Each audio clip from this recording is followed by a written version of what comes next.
let's discuss the idea of souls migrating from one body to another body. And what is this called? Reincarnation. The basic idea of reincarnation is that souls are eternal. There was no beginning, they've always existed. And they constantly move from one place to another place, from one body to another body. It can be in a human body, animal body, or a vegetative body.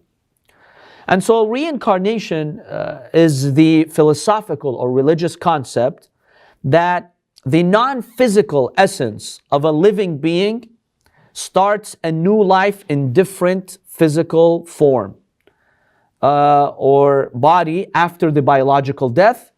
The soul just gets transferred to another body. Now, as you know, reincarnation is a central point in Indian religions. Primarily Buddhism, Sikhism, Hinduism. They're very big on this idea of reincarnation. Not every Hindu believes in reincarnation. There are some Hindus who believe in an afterlife. But those who do believe in reincarnation, they don't believe in an afterlife, meaning there's a day of judgment, heaven and hell. No. This cycle will continue for eternity. A soul basically transferring from one body to the another body, and this will happen for infinity. And there's no day of judgment, there's no heaven, there's no hell. Now yes? They say until the soul gets perfect. We'll talk about that. We'll get to that in a couple of minutes. So most religions believe that reincarnation they believe that basically the main idea is to achieve salvation. And through reincarnation you can achieve salvation. Are there any Muslims who believe in incarnation? The Druze, yes.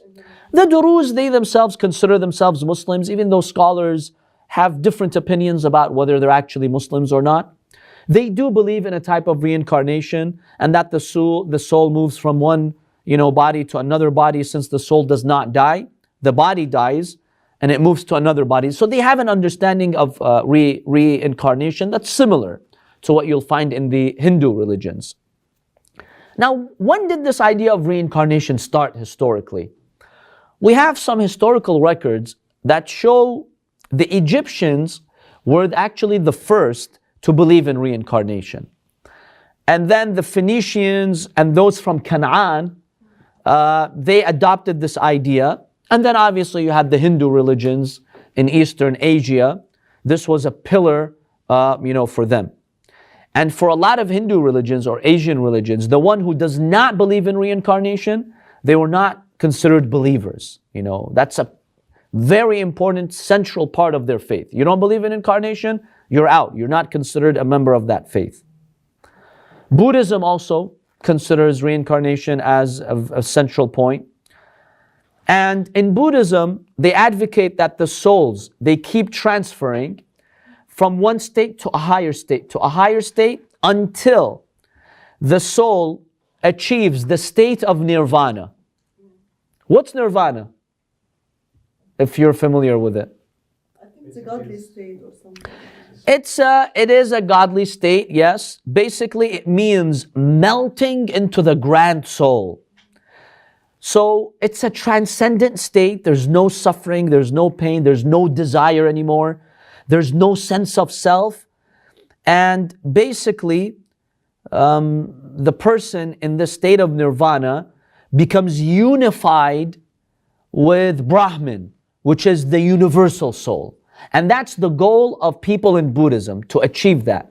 So reject your desires, try not to see yourself, just focus on the universal soul, and you will achieve Nirvana, in the next cycle of the soul. After you die, your soul will elevate and it will become part of that grand universal soul. So this is the idea that they would advocate. And therefore, you will find that they have two types of reincarnation. You have descending reincarnation and you have ascending reincarnation. What's descending reincarnation? From a higher level to a lower. You go from a higher level to a lower level. In Arabic, we have 4 terms for this. I want you to know these terms. The first one is called naskh. Naskh basically means one soul moving from one body to another body.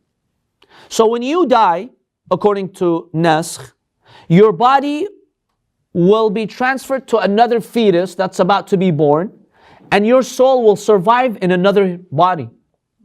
That's called Naskh. The second level of dissension is called what? Maskh. What's maskh with the M? The first one is naskh with the N. Maskh is when the soul of a human turns into an animal soul.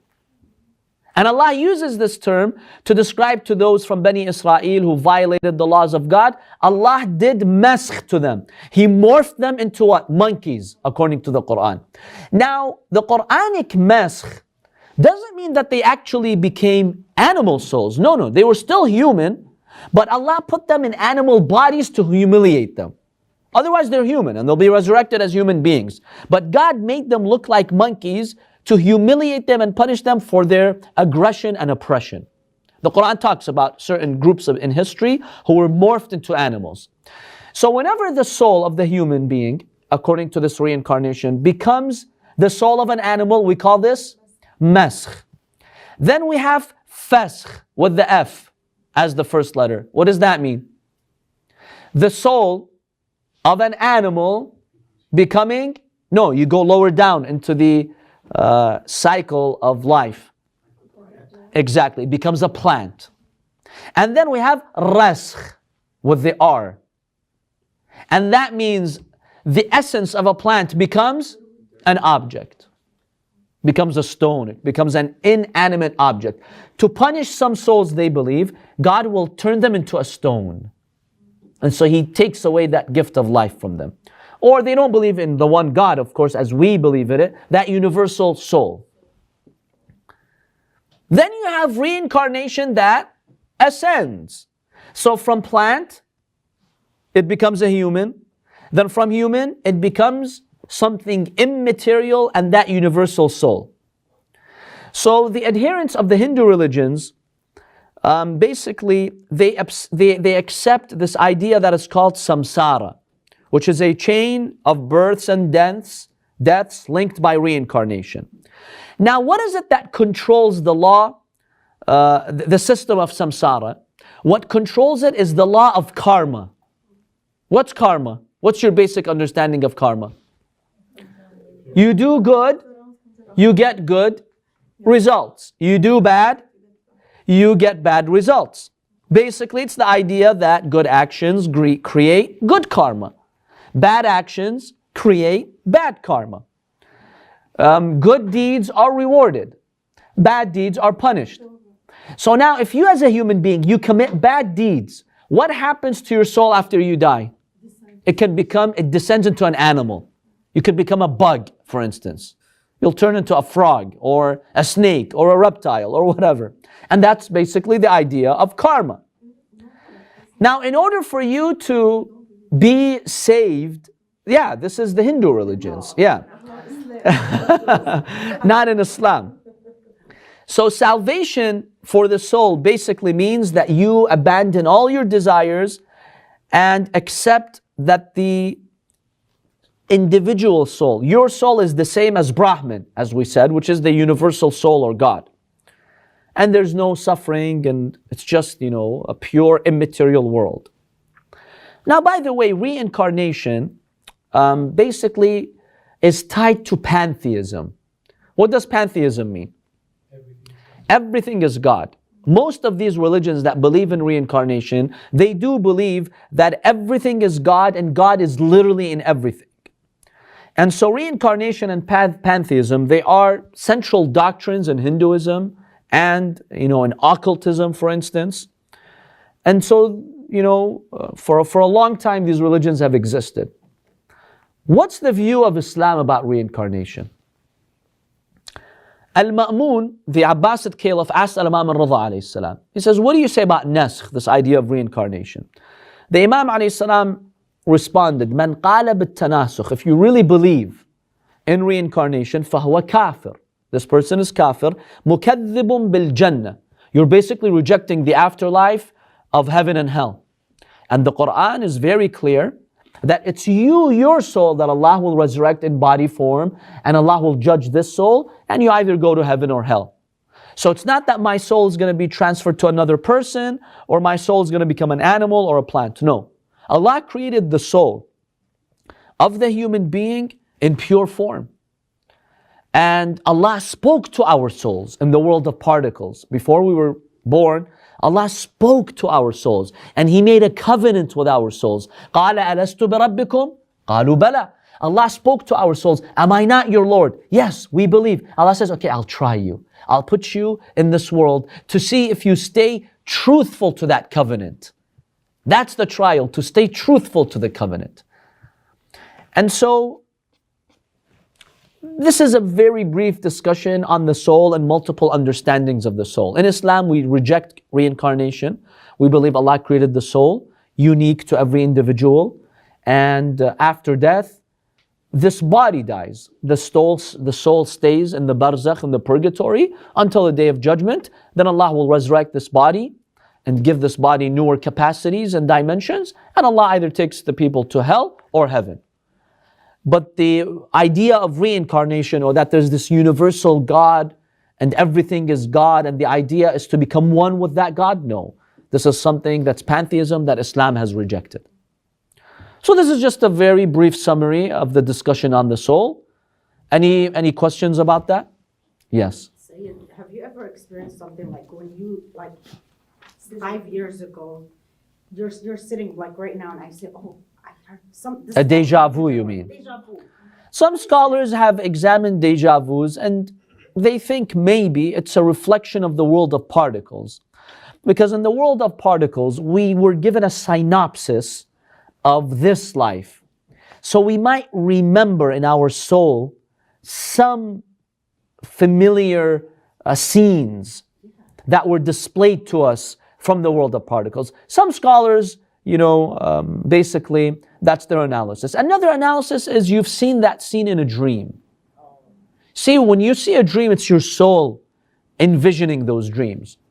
And sometimes the soul, when it leaves the body, it's presented pictures, images.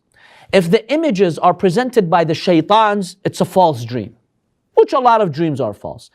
If the soul manages to go to the world of angels, and the angels show you those images, that's a true dream.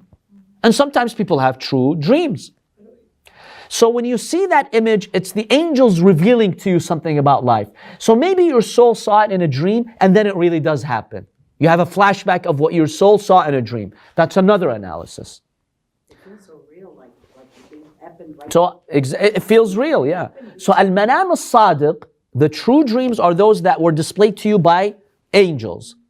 And the manam al-kadhib, the false dream, is the one that was displayed by devils or demons. They try to fool the souls, so they depict false images to the soul. Now, sometimes you may know if this is a true dream or not, but a lot of times you don't. You have images, but you're not sure if that was displayed to you by angels or by the demons. Yes, the prophets, the imams, the infallibles, they only see true dreams because the devils cannot come near their soul. So everything they see in their dream is actually reality. But not us human beings. There are factors that, influence us. Any other questions about the soul or the spirit? You mentioned hayatuha ilmuha. Is it any kind of knowledge? Or It's not any type of knowledge. It's knowledge that brings you closer to Allah. In one hadith in Kafi, Imam Ja'far al-Sadiq alayhi salam states, or Imam al-Kadhim maybe, he says, وَجَدْتُ عِلْمَ النَّاسِ كُلَّهُ فِي أَرْبَعٍ. He says the 4 types of beneficial knowledge are these 4. Number 1, know your Lord.